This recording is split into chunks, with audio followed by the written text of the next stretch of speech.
বন্ধুরা, এই যে দেখুন আমার করলা ফ্রাই একদম রেডি।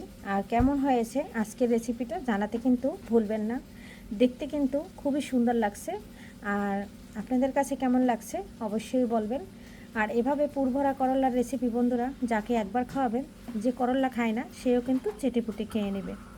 ওকে বন্ধুরা, আজকের মতো নমস্কার বন্ধুরা, সবাই কেমন আছেন? আমি পাপড়ি চলে আসলাম আপনাদের মাঝে। আজকে করলার একটা ইউনিক রেসিপি করব। আর এই করলা কিন্তু আমি এই যে কেটে মাঝখান থেকে একদম যে বিচিটা আছে আর আতিটা আছে সেটা কিন্তু খুলে নিয়েছি। আর এই যে দুই সাইডের যে অংশ সেটা কিন্তু রেখে দিয়েছি, কারণ এটা ভেজে খেয়ে নেব। আর এই করলার আমি এখানে 3টা করলা নিয়েছি। আমি আতিটা কিন্তু খুব সুন্দর করে চাকু দিয়ে ঘুরিয়ে ঘুরিয়ে খুব সুন্দর করে বের করে নিয়েছি। একটা আপনাদের সঙ্গে দেখিয়ে দিলাম। আর সবগুলো কিন্তু এই যে একদম সুন্দর করে বের করে নিয়েছি। এখন আমি একটা একটু জলে লবণ দিয়ে আর একটু হলুদ দিয়ে সিদ্ধ করে নেব। সিদ্ধ করে তারপরে কিভাবে আমি পুর ভরে এই রেসিপিটা তৈরি করি আপনারা সঙ্গে থাকুন। সাথে লাগবে ডিম আর লাগবে পেঁয়াজ, কাঁচামরিচ। সাথে না থাকলে কিন্তু বুঝবেন না বন্ধুরা, স্কিপ করবেন না আর টেনে টেনে দেখবেন না, তাহলে কিভাবে এই রেসিপিটা করি আপনারা কিন্তু বুঝতে পারবেন না। ছবি বন্ধুরা, এখানে জল নিয়েছি আর করলাগুলো সিদ্ধ দিয়ে দিচ্ছি। একটু লবণ দিয়ে দিচ্ছি। লবণটা দিয়ে ভালো করে একটু সিদ্ধ করে নিচ্ছি যাতে লবণটা ভিতরে প্রবেশ করে। আর সঙ্গে দিয়ে দেবো একটু হলুদ, তাহলে খুব সুন্দর একটা কালার আসবে। এই যে দেখুন 1 চিমটি হলুদ দিয়ে দিয়েছি। আর করলা আমি ধুয়ে রেখেছি। এখন আষাঢ় মাসের করলা, একটা টুকরা না, আমার একটু দেখলাম যে কেমন হয়ে গেছে তাই কেটে ফেলে দিয়েছি। আর একটা টুকরো এই যে দেখুন ভালো করলা, ফ্রেশ করলা, তাই যে কেমন জানি ভেঙে গিয়েছে, সেটা কিন্তু আর দিচ্ছি না। করলাটা এপাশ ওপাশ নেড়ে চেড়ে আমি সিদ্ধ করে নেব, ঢাকনা দিয়ে ঢেকে দিলাম। করলার এই ইউনিক রেসিপি করার জন্য আমার লাগছে আলু, আর লাগছে ডিম, আর লাগছে পেঁয়াজ। প্রথমে দিয়ে দিলাম তেল। এখানে একটু পেঁয়াজ দিয়ে দিয়েছি বেশি করে, অবশ্যই বেশি করে পেঁয়াজটা দিবেন, ঝালটা আপনাদের মতো আপনারা এখানে আমি দিয়ে দিচ্ছি আলু। আলুটা দিয়ে এখন দিয়ে দিচ্ছি লবণ, দিয়ে দিচ্ছি একটু হলুদ। হলুদ আর লবণটা দিয়ে খুব সুন্দর করে নেড়ে ছেড়ে একটু মিশিয়ে দিচ্ছি। আলুটা কিন্তু বেশ বড় বড় করে কেটেছি। আর ওদিকে করলাটা কতদূর সিদ্ধ হয়েছে সেটা এখন দেখে নেব, তারপরে জলটা ছেঁকে নেব। একটু মিশিয়ে দিলাম। এখন একটা ঢাকনা দিয়ে ঢেকে দিচ্ছি।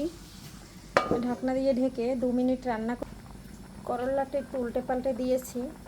এই যে দেখুন করলাটা কিন্তু আমার সিদ্ধ হয়ে গেছে। আর ভিতরের কালারটা কিন্তু বেশ অসাধারণ আসছে। আর কতটা সিদ্ধ হয়েছে দেখি, এটা তো পরে আবার ভাজি করব। অনেকটা সিদ্ধ হয়ে গেছে। এখন আমি একটু জলটা কমিয়ে নিচ্ছি। জলটা কমিয়ে একটু পোড়া পোড়া করে নিচ্ছি। জলটা কিন্তু কমিয়ে নিয়েছি। এখন আমি সবগুলো খুব সুন্দর করে একটু ভেজে নিচ্ছি, মানে যাতে এর গায়ে কোনো জল না থাকে। জল থাকলে কিন্তু এই রেসিপিটা ভালো লাগবে না খেতে, তাই কিন্তু জলটা একদম সম্পূর্ণ শুকিয়ে নিচ্ছি। আর এদিকে করলাটা কিন্তু আমার সিদ্ধ হয়ে গেছে 50%, এর থেকে বেশি সিদ্ধ করা যাবে। এদিকে 2 মিনিট পরে চলে আসলাম। 2 মিনিট পরে করলাটা একটু মানে আলুটা একটু নেড়ে ছেড়ে দিচ্ছি। আর পরে কিন্তু এর ভিতরে আমি একটা হাঁসের ডিম ভেঙে দেব। ডিমটা অপশনালি, আপনারা দিতে পারেন। যারা নিরামিষ খান তারা পেঁয়াজ রসুন ডিম নাও দিতে পারেন, শুধু আলু দিয়েও এটা তৈরি করা যায়। এই যে আলুটা আমি একটু নেড়ে ছেড়ে দিলাম। আর একটু বেশি করে পেঁয়াজ দিলে ভীষণ ভালো লাগে। ফাইনালি দেখুন করলাটা পোড়া পোড়া হয়ে গেছে। বন্ধুরা, এখানে এই যে হাঁসের ডিম নিয়ে নিয়েছি, একটা হাঁসের ডিমই দিব। মাঝখানে হাঁসের ডিমটা দিয়ে দিলাম, একটু ভেজে নিচ্ছি। যেহেতু হাঁসের ডিম থেকে কিন্তু এক্সট্রা একটা গন্ধ আছে, সেটা যাতে না আসে এই জন্য আমি মাঝখানে দিয়ে এই যে ডিমটা একটু ভেজে নিলাম।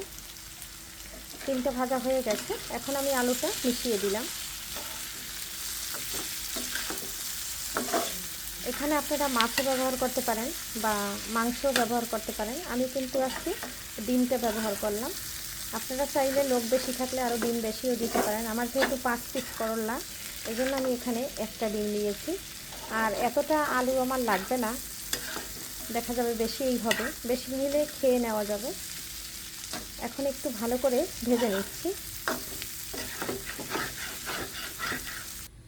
বন্ধুরা, আলু ভাজাটা হয়ে গেছে, ফাইনাল লুক। এখন আমার একটু আলুটা ঠান্ডা হলে পুরটা ভরে করলার রেসিপিটা ভেজে নেব। সঙ্গে থাকুন, সাথে থাকুন। এখন বন্ধুরা এই যে আলুটা এখন ঠান্ডা হয়ে গেছে, আর করলাটা কিন্তু এখন আমি দিয়ে সাজাই নিয়েছি। এখন আমি আস্তে আস্তে করে ভরে নিচ্ছি। আর এই যে দেখুন কীভাবে ভরতেছি। এভাবে আপনারা করলার ভিতর পুরটা ভরে নেবেন। তবে এই কাজটা হাত দিয়েই করতে হয়, এটা কিন্তু চামচ দিয়ে করলে ভরা যাবে না। তার কারণ করলার আতে যেটুক ছিল সেটুক তো ফেলে দিয়েছি, যা এখন তো অনেক ছোট জায়গা, তো এটা তো চামচ দিয়ে করা যাবে না, এটা হাত দিয়েই করতে হবে। এই যে দেখুন পুরটা খুব সুন্দর করে ভরে নিচ্ছি, ঠেসে ঠেসে ভরে নিচ্ছি, কিন্তু একদম একদম ঠেসে ঠেসে ভরে নিচ্ছি। এভাবে কিন্তু সবগুলো ভরে নিচ্ছি। দুটো অলরেডি ভরা হয়ে গেছে, এখন আর একটা ভরে নিচ্ছি। আর এভাবেই কিন্তু ভরে নিতে হবে বন্ধুরা। এই যে দেখুন সবগুলো ভরে খুব সুন্দর করে আমি একদম তেলের ভিতরে দিয়ে দিয়েছি। এখন চুলাটা জ্বালিয়ে দিলাম, আর এভাবে উল্টে পাল্টে খুব সুন্দর করে ভেজে নেব বন্ধুরা। এই যে দেখুন একটা পাশ হয়ে গেছে, আর একটা পাশ উল্টে দিচ্ছি। উল্টে পাল্টে খুব সুন্দর করে প্রচুর পাশ একদম ভেজে নেব। আর এটা কিন্তু একদম সুন্দর করে ভাজতে হবে, লাল লাল করে, তাহলে কিন্তু খেতেও ভালো লাগবে। এভাবে উল্টে পাল্টে খুব সুন্দর করে এইরকম ভেজে নেব বন্ধুরা। এক এক পাশ করতে করতে কিন্তু আমার সব পাশ সুন্দর করে ভাজা হয়ে গেছে। এখন আমি এটা আরেকটু ভেজে নেব। এই পাশটা আরেকটু হবে, হইলে পরে কিন্তু এখন নামিয়ে নেব। আর জালটা কিন্তু এখন একদম কমিয়ে দিয়েছি, প্রথম হাই হিটে ছিল বন্ধুরা। ফাইনালি কিন্তু আমার হয়ে গেছে, দেখুন কত সুন্দর করে ভাজা হয়েছে। এখন আমি নামিয়ে নিচ্ছি বন্ধুরা। এই যে ফাইনালি নামিয়ে নিয়েছি। আর করল্লাটা কিন্তু আমি একদম কালো করে ফেলেছি ভেজে, আর যেহেতু এটা আমার কালো করল্লা আরও কিন্তু কালো দেখা লাগছে। আর এইভাবে বন্ধুরা পুর ভরা করল্লা যদি একবার যাকে খাওয়াবেন সে কিন্তু এই রেসিপির প্রেমে পড়ে যাবে। একটু ঠান্ডা হয়েছে তাই আপনাদের ধরিয়ে দেখিয়ে দিচ্ছি, যেরকম দেখতে লোভনীয় সেরকম খেতে অপূর্ব। তবে আজকের মতো বিদায় নিচ্ছি, সবাই ভালো থাকুন, সুস্থ থাকুন, আবারও দেখা হবে নতুন কোনো রেসিপিতে। বাই।